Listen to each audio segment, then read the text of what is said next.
ጽጌረዳ እነ ሄቨን ቤት መኖርና መታገስ እንዲሁም የትየን ጩኸትና ምንም መቋቋምና እንዲሁም አቅሙ የለኝም። እስከዛሬ ስላስቀመጣችሁኝና እስከዛሬ ስላቆያችሁኝ አመሰግናለሁ። ተንግዶ ራሴን ችዬ መኖር ስለምችል እናንተ ቤት የመኖርበት ምክንያት ምንም የለም በማለት ከዛ ተቤት ከወጣይ 2 ቀንን አስቆጥራለች። ወይዘሮ ፍቅርታ ባሏን ገላ ሳሎን ውስጥ ከቀበረችው ድፍን 18 ዓመት ሞልቶ ዛሬ የፍቅረኛሞች ቀን ወይም ቫላንታይን ዴይ ቁጭ ብላ ሳሎን ውስጥ እያለቀሰች ባሌን የራሴን ባልገድዬ ሳሎን ቀብሬ የምኖር እሱን አፈር አስበልቼ ወይም አፈር ውስጥ ቀብሬ እኔ ግን እዙ ሳሎኔ ላይ እየሳኩና እየተጫወኩ ነው። የኔ ባል ዛሬስ በጣም ናፈቀኝ እያለች ማልቀሷን ትናነቃለች። ወይዘሮ ፍቅርታ ምንም ያክል እንኳ ባሏን ብትናፍቀውና ባሏን ብትገልም ነገር ግን ጸጸቱ የልጇን ዓይን ባየች ቁጥር ባሏን ያየች እየመሰላት በየቀኑ ጸጸቱ ሊገላት እንደሆነ ለወይዘሮ ዘርፌ ሁሉንም ነገር ታሪክን ከሀስከበ የምታውቂው አንቺ ነሽ።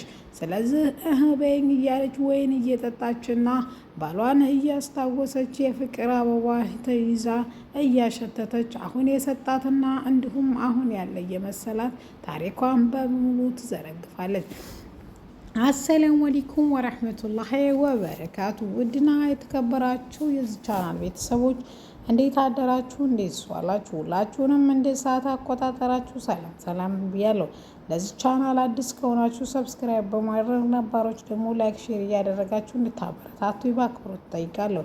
ወዳችሁ ፈቅዳችሁ ስለምትከታተሉ ከልብ አመሰግናለሁ። ዛሬ ይዤላችሁ የመጣሁት ጽጌረዳ ድራማን ክፍል 25 ነው። እነሆ እንድትከታተሉ ይጋበዝኳችሁ።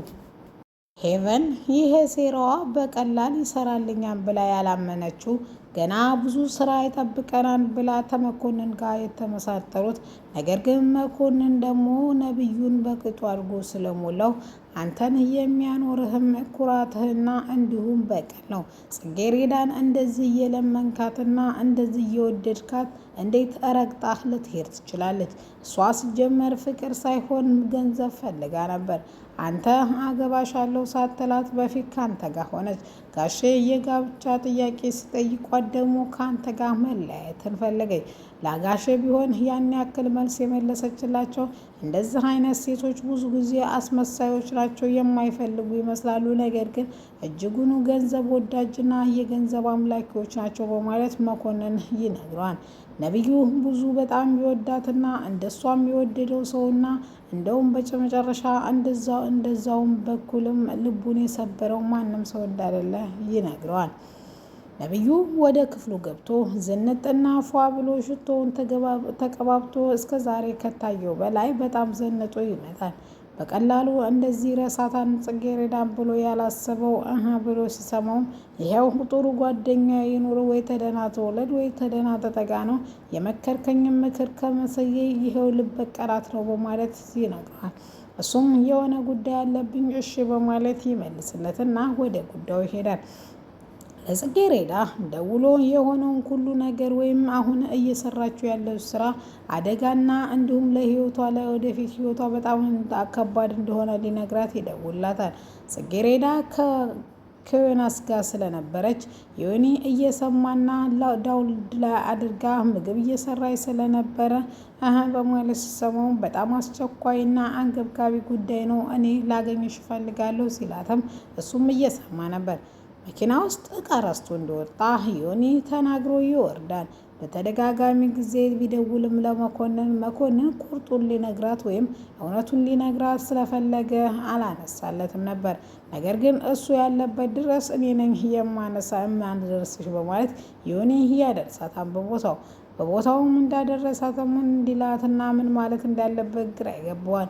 እሷን ሸኛትና እናቶሎ ከኋላ እየጠበቅኳችሁ ነው፣ እየተከታተልኳችሁ ነው በማለት ይነግረዋል። እሱም እሺ ብሎም ጽጌረዳ በቃ ሌላ ጊዜ አናግርሻለሁ፣ የነብዩን ጉዳይ እንዴት አረግሽ ብዬ ለማናገር ነበር አንቺን የፈለኩሽ ሲላትም ነገርየው ግን እንደዛ እንዳልሆነና አንገብጋቢ እንደሆነ ነበረ የተረዳሁት ትለዋለች። ልክ ነሽ፣ እንደዛ መስሎሽ ሊሆን ይችላል፣ ነገር ግን ለዚህ ነበር የፈለኩሽ በማለት ዮኒ ጋር ገብቶ እሷን ከሸኘው በኋላ ዮኒ እንዴት መኮንንን ተንግዶ ወዳ ሌላ ስህተት ብትሰራ ተንግዶ ወዳ በህይወት አተርፍም ሲለውም እኔ ልነግራት አልነበረም ስለ ነብዩ ላወራት ነው ሲልም ነገር ግን አነጋገርህ ለተናገር እንጂ እንዲሁም ስለ ነብዩ የምታወራ አይመስልም ነበር በማለት ይነግረዋል። እሱም እኔ እንዴት እንደዛ አደርጋለሁ ካሜራውን እኮ እኔው ራሴ ነኝ ያነኩት በማለት ሲጠይቀውም ቢሆንም ግን ሁለተኛ እንደዛ አይነት ነገር ብትናገር ሁለተኛ አልምርህም በሽጉጥ አናተን ብዬ እበትናለሁ በማለት ያስፈራረዋል። እሱም እሺ ብሎ ስልኩን ተመኪናው ይወርዳል። ከመኪናም እንደወረደም ጽጌረዳ ስራዋን ሰርታ የታዘዘችውን ከቤቷ ገብታ ክፍሏን ከዘጋች በኋላ ሻወር ገብታ ቪዲዮና እንዲሁም ካሜራ እንደተገጠመ የማታውቀው ሻወር ስትገባ ለግርግን እንትና ሁሉ ዮኒ ሁሉንም ነገር እየተከታተለ ነበር። ሄቨን ስለ ዮኒ ማጣራት የፈለገችው ቀለበቷን ረስታ መኪና ውስጥ አውቃና እንዲሁም ሆን ብላ ነበረ። ጽጌረዳ ምስራቷን እየበላች ለእናቷ ትደውላለች። እናቷ ጋር ደውላ እማዬ እንዴት ነሽ ስትላትም ነገር ግን እንደዚህ በቀላሉ የምታወራትና እንደዚህ በቀላሉ የምታናግራት ስላልመሰላት ጽጌረዳ እናቷ ስልክ ስላነሳችላት እጅጉን በደስታ ጮቤ ትረግጣለች። እማዬ በጣም ነው የማመሰግነው እንደዚህ በቀላሉ እሺ ትኛለሽ ብዬ አላሰብኩም ነበር ስትላትም እሷም እኔ ችግር የለብኝም ነገር ግን ወይዘሮ ፍቅርታን እዚህ መድረስሽና ዛሬ ራስሽን ችለሽ ለመኖርሽ የእሷ ምክንያት እንዳለና እንዲሁም ይቅርታ ልጠይቂያት ትፈልጋለሁ ስትላትም ሌላውን ከእሷ ጋር እንደሚያወሩ ቃል በቃል ትነግራታለች። ችግር የለውም እማዬ ብላ መታ ወይዘሮ ፍቅርታን ይቅርታ ለመጠየቅ እንደምትመጣ ቃል ትገባላታለች። አቶ ነብዩና መስፍን ወደ ዘርፌ ጋር ሲሄድም ሽጉጡን ይዞ ወይም ሽጉጡ ቀለህ ያለው መስሎት ቀጥታ ይዞ ሄዶ ሲያስፈራራው ነበረ። እሷ ግን ሲያስፈራራት የነበረው በባዶ ሽጉጥ ወይም አለቀለህ እንደሆነ ምንም የምታውቀው ነገር አልነበረም። ነገር ግን ሲመለስ ባዶ ነበረ። ወይዘሮ ፍቅርታም የሚያውቀውን ሚስጥርም ልታቀል እየፈለገች እንደሆነና እንዲሁም አንድ ነገር ብታደርጋትን ስለማመለክት በቅርቡ ታሪክህን አውቀዋለሁ ሙሉ በሙሉ በማለት ትዝትበታለች። አቶ መስፍን ቆይ እስቲ ልሂድበት በማለት በጭሩ እሷ የምትፈልገው ነብዩ እንትናን እንዲያገባላት ነው ወይም ሄቨን በሐሴትና በደስታ በጣም ጮቤ እየረገጠች ነው። ከጓደኛዋ ጋር ወይም ከጽጌረዳ ከተመለሰች በኋላ ነብዩን ታገኘውና ነብዩም እንዲህ በማለት ይነግራታል። ከዚህ በፊት እንግዲህ እያስመሰልን ፍቅረኛሞች እንሁን ለቤተሰቦቻችን ስንል ብለን ነበር።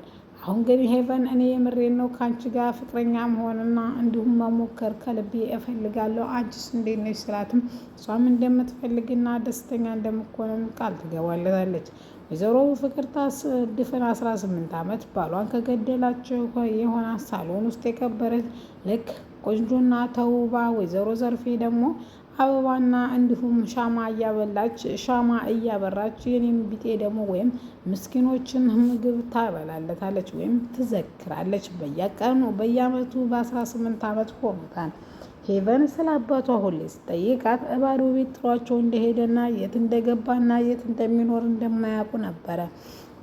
ወይዘሮ ፍቅርታ የራሷን ባልገላ ሳሎን ውስጥ ቁጭ ብላ ወይንና እንዲሁም የተለያዩ ብቻ ምን ብዬ ልንገራችሁ አበባዎች በትናና የኔ ውድ ባል በጣም ናፈከኝ ያን ሁሉ እንኳን አድርጌህ እንኳን ነፍስህ እንዳታርፍ እንኳን እዚሁ ሳሎን ውስጥና እንዲሁም ተጠያቂነት ነፃ ለመሆን እዚሁ ሳሎን ቀብሬ ይሄው ድፍን 18 ዓመት ሆነ በማለት በተደጋጋሚ ማልቀስ ትጀምራለች። ወይዘሮ ዘርፌ ይሄ ነገር መሆን እንደሌለበትና በቃ ተነሽ እሱም ያደረገች ነገር ቀላል አይደለም በማለት ተመልስለታለች። እሷም እሺ ብላ እንግዲህ ሄቨን እንዳሰማ ወደ ክፍሏ መግባት እንዳለባት ትነግራታለች። አቶ መስፍን ልጁ ነብዩን እንዴት ባዶ ቀለህ ታደርግብኛለህ ብሎ በጣም ይጮህበታል። ወደ ክፍሉም ገብቶ በጣም ይቅርታ በጠየቀበት ልጅየውም እኔም እንደዛ ልናገርህ አልገባም ነበር፣ ነገር ግን ሰሞኑን እንዴት እንደሆነ አላውቅም እየተበሳጨሁ ነው፣ እባክህ ይቅር በለኝ።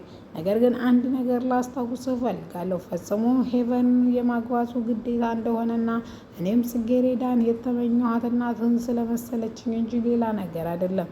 ስለዚህ ሄቨንን ታገባለህ፣ ጽጌረዳን ደግሞ ለመጨረሻውም ከህይወት ታስወጣታለህ በማለት ይጠይቃል። ነገ እንደሚያወሩ ሁሉንም ነገር ይነግረዋል። ነብዩ ተክፍሉ ሲወጣ መኮንን ጆሮ ቃል በቃል እየሰማ ነበረ። ነበረ። ይህን ሁሉ እያዳመክ ነው ሲለውም አይ እያለፍኩ ነበር በማለት ይሸመጥጠዋል። ነቢዩና ሄቨን ሊፋቀሩ አጫፍ